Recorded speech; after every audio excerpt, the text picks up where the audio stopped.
Ohio. We're high on Ohio. These stories inform and inspire through the words of people who make Ohio home.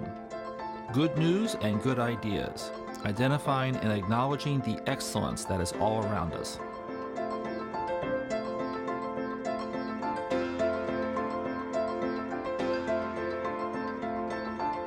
What you're kind of making the argument here for is actually more local control and more local flexibility in the programs. Well, you know, actually, this is going to sound counterintuitive, but I'd almost make the opposite argument. Okay. Because it's absolutely true that here in Athens, because we have a very, very strong sense of community in this county, a strong sense of, I suppose it's just commitment to helping less fortunate people, and our county commissioners reflect that. Okay. I've always had, strong support, not just with my county commissioners, but in the community for all the programs that we do. A really big part of what we do that is different is that we have, at least during my time here, seen this as, it's not just a matter of running the programs and administering them, it's a matter of educating the public about the plight of the people that we serve. I mean, it's about making sure that people know, what problem we're fixing out there. It's kind of strikes me as interesting that, law enforcement people, should understand crime. They should talk about crime. They should let us know where the risks are. The engineers should let us know what bridges are unsafe. They should let us know what roads need to be improved. I don't see our role as any different.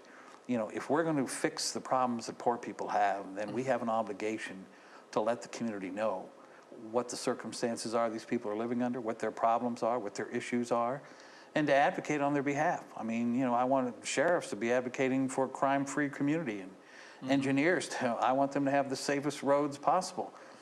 Well, I see that as our responsibility as well. I don't think a lot of other county directors look at it that way. I mean, it's almost as though they're afraid to talk about what issues are facing their clients and what problems are going on, and they're fearful of advocating for them. And that kind of gets me back to this other issue about local control. I think that comes from a very well-founded fear of the political repercussions. There aren't a lot of people out there who have strong political feelings about a safe bridge or a highway or about a safe community. But the reality is that people have very strong opinions about welfare and poverty. And in a lot of communities, the county commissioners, the people in that community, don't necessarily embrace, the programs that might help these folks. All right, now, let me try a label. Labels are always dangerous, but you are, in effect, a public policy entrepreneur. You're trying some new and different things here. We do. And some of those are controversial. Sometimes they work out great, and sometimes maybe not always the best. But absolutely.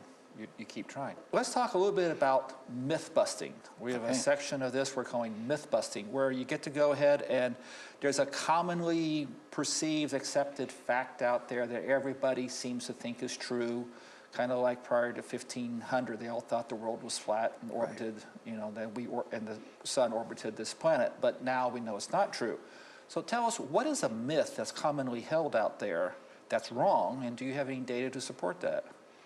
I think the biggest myth related to what I do, poverty, is that people who are receiving financial assistance through the welfare programs, through cash assistance, food stamps, that their life is basically taken care of, that they're okay, that there's a safety net for those people.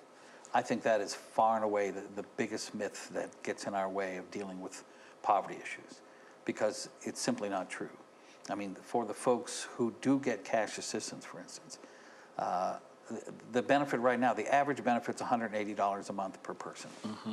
The average benefit on food stamps, I think, is maybe $140 a month.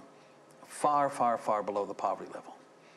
Those are for the people who are fortunate enough to have those things. Now, what's going on in Ohio right now is that there are more families with children who are living on food stamps who have no income whatsoever, other than food stamps, than there are people kids getting cash assistance on food stamps. And the other is that for the kids who are getting cash assistance on welfare, where we've always thought of, AFDC, now Ohio Works First, 2/3 of them 67% of them actually, as of today, are what they call child-only cases. Those families have totally fallen apart. These are children who are now living with their grandparents or some other relative. Those are the children who are on cash welfare these days. People have no concept of this. And unfortunately, the folks who run these programs have made absolutely no attempt to educate the public about this new reality. The more very recent Cato Institute report, which is, I believe, being released this month, announcing that families on welfare in Ohio get $29,000 a year, which of course couldn't be further from the truth.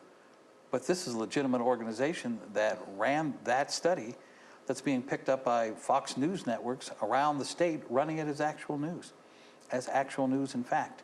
There's debates going on as we speak up in Cleveland right now on talk radio shows about whether or not we should stop doing feeding programs for kids in the schools, because we're already giving their parents so much money at home now, and the benefits they're getting, why should we have to provide a school lunch too? People have no concept of how poor people are. That's the biggest myth, I think, is that we are somehow, we do have this safety net that's really doing a good job of taking care of these people. That's simply not true.